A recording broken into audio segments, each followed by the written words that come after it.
Hi. I'm Eric, an automotive technician with 15 years of experience. This video is going to explain the meaning of this error code, and show you how to diagnose and fix it. The OBD-II fault code B00E2 means that there is a problem with the third row center seatbelt pretensioner B deployment control, subfault.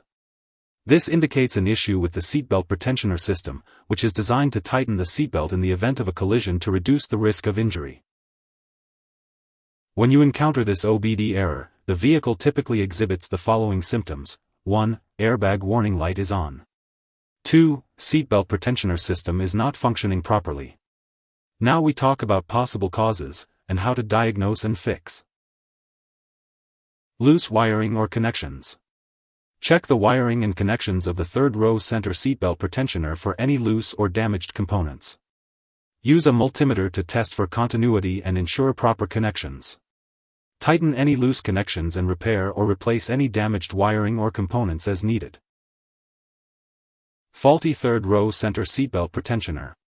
Test the third row center seatbelt pretensioner for proper operation. This may require specialized diagnostic equipment to test the deployment control and ensure it is functioning correctly. If the third row center seatbelt pretensioner is found to be faulty, it will need to be replaced with a new unit to resolve the issue. If there are uncertainties, feel free to engage in discussions by leaving a comment. Alternatively, when facing difficulties, it is advisable to seek assistance from a professional auto repair shop and technicians. It is not recommended to handle it independently, especially when uncertain. Thanks for watching.